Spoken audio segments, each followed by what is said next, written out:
So we've got 3 packages, but they're all very light, so there's probably only 1 or 2 per. But before we do that, well, let's quickly talk about a couple of other things. We got, for the upcoming movie party, obviously I got the perks of being a Wallflower. The DVD collection subreddits movie party.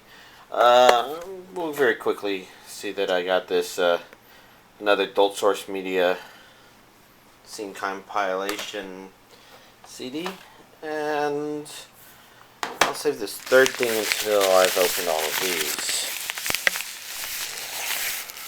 There we go. So there's one thing in here. I forgot to mute this computer. There we go.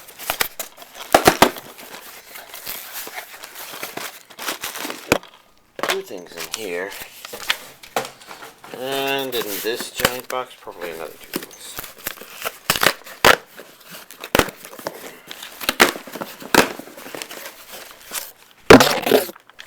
Bomb. Sorry about that. Huh.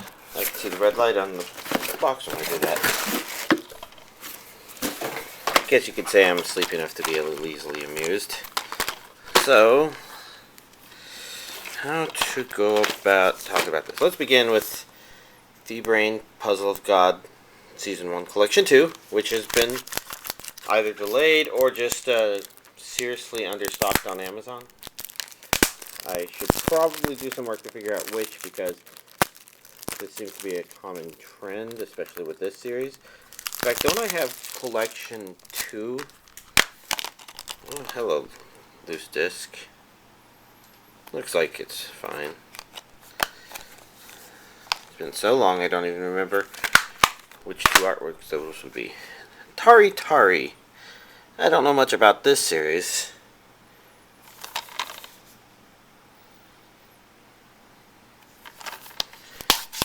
Was it that one or was that a different one? So hard to remember.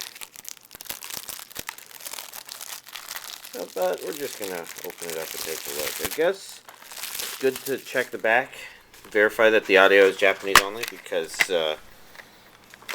we do have some occasional exceptions from some Sentai Filmworks in terms of DVD releases that have dubs. I think last week's Kill Me Baby is an example. We've got Momo, the Girl God of Death, the Ballad of a Shinigami. From Made in Japan, this one does have a dub, according to right there.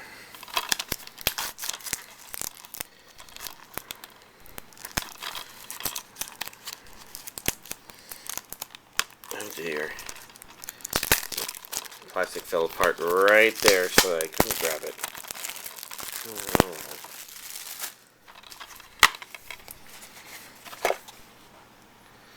I don't know much about this one. This is a series. It's a series of 6 episodes, according to the back. Then here we've got 2 Saint Seiya movie collections from Eastern Star.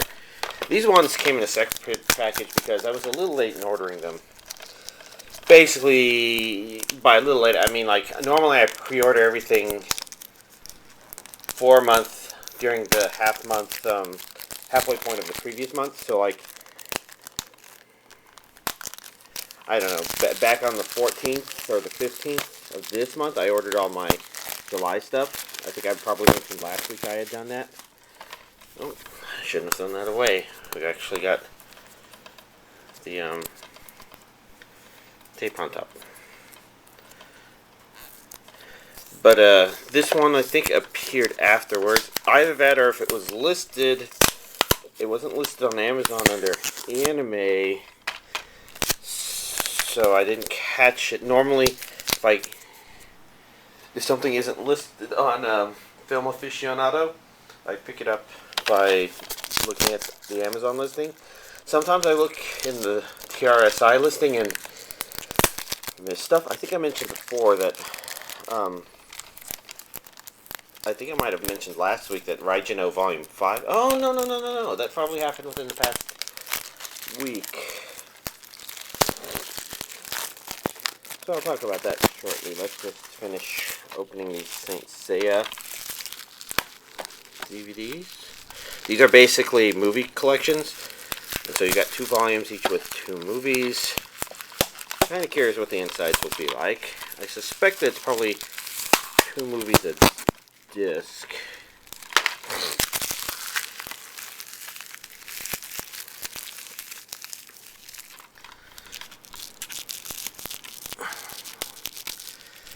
I hate it when they don't come off in one go. So as you can see, they're labeled volumes 1 and 2. They have the movies listed on the side like that. And 2 movies per disc.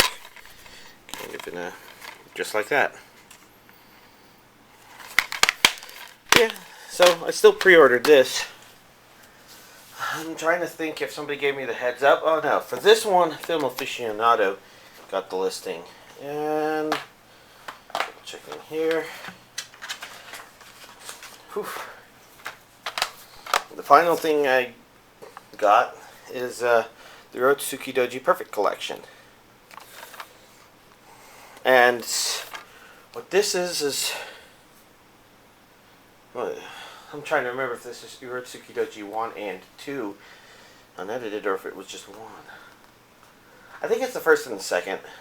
The episodes only, Japanese with English subtitles. Just be glad you can't smell it through the camera. It's a little bit smoky, but buying a used copy can be like that. And this one, of course, doesn't have as much random stuff on it as the hentai, the other hentai scene compilation I got. So there you go. These are pretty much the main things I got this week. Not a super spectacular update, but granted, I've been playing careful this week because I think tomorrow is the actual release date for the Gurren Lagann Blu-ray set, which of course is very expensive. Let's put it into Desu mode, and let's see. Before I talk about purchase-related stuff, I actually did a good amount of watching this week. Mostly because I've been doing a better job of being able to play Monster Hunter 3 Ultimate on the Wii U controller. And so the TV has become available for random watching stuff. I've been sticking to dubbed things, though.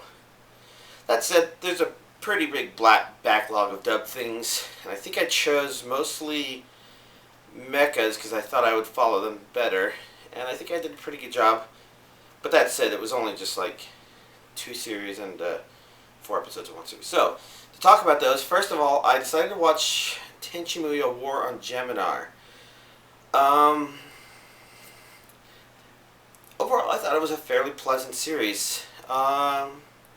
Still not entirely sure how much I value the tie-in to the Tenchi Muyo universe, but it is kind of entertaining to watch it from the point of view because it doesn't tie so directly into it. For starters, it kind of begins with a premise that you can tell is a lot more similar to Dual Parallel Trouble Adventures than to Tenchi Muyo, but it has some ties to it, and it keeps making subtle references to it, if not the occasional direct one, and it's pretty much set up in a way that's where the series works incredibly well if you've actually watched the Tenchi Muyo stuff before, because I guess the basic premise is our main character is somebody who has had to grow up in Tenchi Misaki's crazy harem household.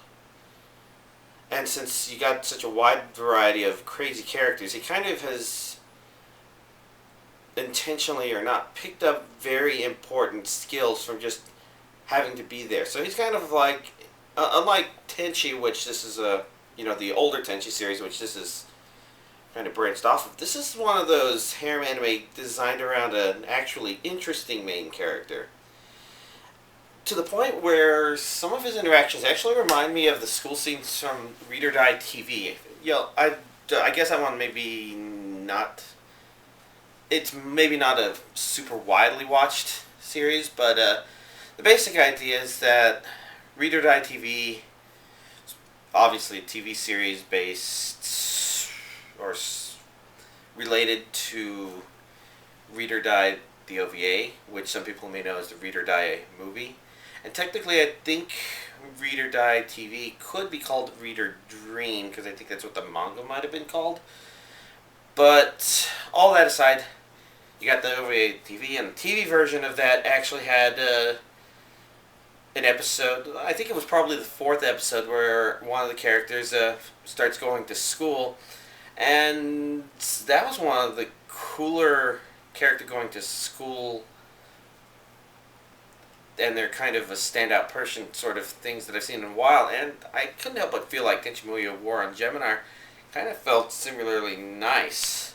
I mean, there was a similar vibe watching the two of them, and I really enjoyed that aspect. Although Gemini probably went in the wrong direction. I think Read or Die TV kind of couldn't spend too much time doing that stuff, whereas Gemini maybe decided that the story could crawl a little bit slower if they were doing that. And to a certain extent, I think they could, but I also was wondering at parts if there was some things they'd introduced at the very beginning of the series that maybe they could get to a little bit quicker. And then after that, it was kind of stereotypical, keep things out of bay and keep trying things sort of not completely bad. Something may be a little off about it, but I can't think what. But in terms of... Oh, now, to be fair, I'm about to compare it to like GXP, which is the last Tenchi branch story I watched, and I didn't really like GXP, so I thought that somebody's probably taken a good, long, hard thinking session, or they've done a long, hard thinking session to probably come up with good, fresh ideas, and I think War on Gemini does that. And again, though, a lot of that stuff that I'm talking about that kind of made it really neat to watch all of it and to see the conclusion. Well, I don't know. I can't think of what exactly was missing. And at the same time, while I definitely enjoyed the references to Tenchi, there's part of me that can't help but wonder if maybe it doesn't need to be tied into the Tenchi Muyo universe. Unless there's a sequel to War on Gemini that kind of makes that more relevant, I guess. But to be fair, you know, like, some of the problems with GXP... Well, one problem was definitely that I didn't watch a very good subtitle version. The subtitles were pretty crap on the version I watched. But even beyond that, I remember there being a really annoying little yellow robot, which I think was a yellow robot. Unless I'm mixing him up with the really annoying yellow Pac-Man from 2x2 Shinobuden, which was Ninja Nonsense. But, yeah, I remember annoying character. Not caring too much about the harem. Interested in the concept it was playing with. And this was for GXP and my vague memories of that, remember. And I don't remember the relevance of why it went where it went. It's kind of interesting how... What I do remember of where it went and why it went kind of is why Gemini seems to be moving towards a more mecha anime direction. Not as strictly...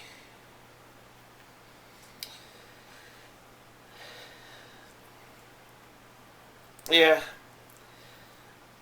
All in all, it was an enjoyable watch, and like I said, I think seeing more... Oh yeah, I also didn't like in GXP how it was too blatantly in the Tenchimo universe without necessarily feeling like it was as important, I guess. I think part of the problem with trying to do that with the Tenchi universe is that there's kind of three of them. You've got your very character backstory strong Tenchimuyo OVA series, which some people may know as Ryoki, Ryoki 2, Ryoki 3, and then that Carnival episode somewhere in the middle of 1 and 2, which we kind of only know as Tenchimuyo OVA and Tenchimuyo Ryoki. It's a complicated thing. There's also Tenchi Universe, and then there's also Tenchi in Tokyo. Granted, Tenchi in Tokyo's kind of got some of the shittiest character backstories, but I do like that villain. But, you know, you got kind of three universes to choose from there, so it is kind of hard to make something relevant to the Tenchimuyo universe.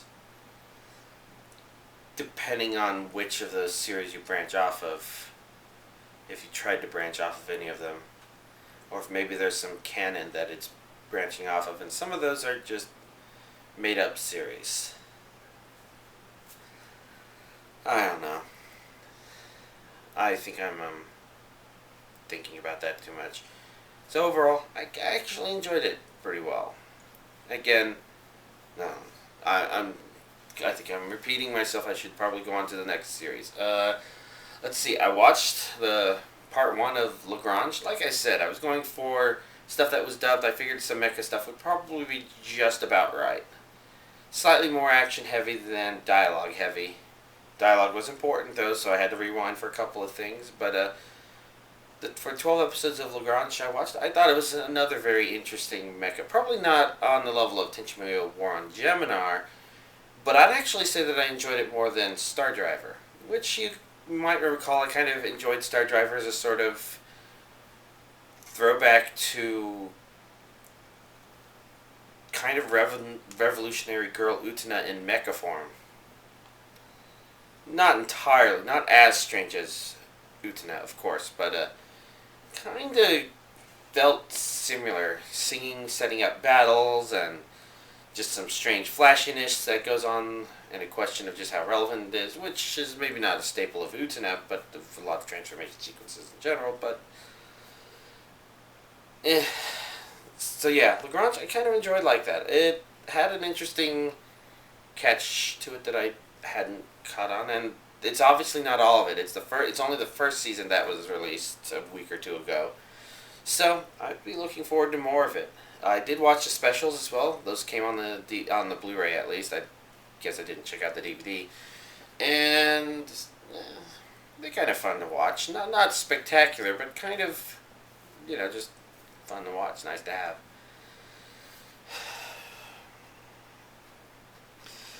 Other than that, the other thing I watched was Kill Me Baby. The first 4 episodes, not all of it. And actually, I don't know if I have all of it. I just assumed I did. And it was okay. I actually found that its humor was fairly hit or miss.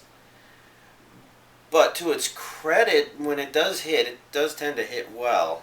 So a lot of jokes just kind of feel strange, and then it surprises you with something every once in a while. I think part of the problem is that there's an element of humor to the series where the characters are kind of set up as being certain things that the series doesn't really give you any reason to believe those characters are those things. In particular, you may be familiar with the fact that it's based on 3 characters. I guess 4 if the unused main character, or the unused character from the title is counted. But, of course, you have your normal girl, and then you have the assassin girl, and then you have the ninja girl. And sometimes it feels like it's a little bit contrived in that it's like, yeah, I don't know if I believe this is really an assassin girl or really a ninja girl. And I think it's actually kind of going for that sort of thing, but it's sometimes strange. But it doesn't let up, and again, it's not a bad watch, it's just not a spectacular watch, I think. Because it still has its fun moments. At least for the first 4 episodes. I kind of have a better confidence that it will remain consistently entertaining than a lot of things, because Dokuro-chan, for example, I kind of felt like for some reason the humor started getting weaker after the first couple of episodes. And Ramen Fighter Miki, I felt like it had a similar problem. Like, you get a third of the way through and something about the humor starts wearing you down as kind of repetitive. I think Magical Witch Punie-chan managed to keep itself fresh for a bit longer.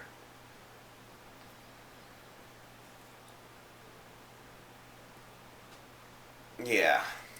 And those are kind of some examples of just some sort of one-off comedy things where sometimes the series comes up with really funny ideas where you watch it and you're like, oh my god, this is the greatest thing ever, but then it stagnates because somehow it loses track of this ability to surprise you, I guess, with its humor. And like I said, with Kill Me Baby, it's kind of from the get-go an already hit or miss, where it does have its funny parts and it does have its head-scratching, I guess, that could be funny to somebody parts. But yeah, so there you go. That's actually a good amount of series, and I guess the other nice thing about them is all three of them kind of bring up possible discussions about other series, I guess. Which means I think they were pretty valuable watches. There's plenty of other things I want to watch, though. I know I've been told I should put down everything and watch Rosa Versialis, but it's pretty hard to play Monster Hunter while watching a subtitled anime, and that's subtitled. I also know that Wolf Mask anime has got me curious, but that one's subtitled only, it's the same problem. So I'm basically falling back to looking for dubbed stuff that I need to watch while I kill monsters. Because the monsters need to be killed by somebody.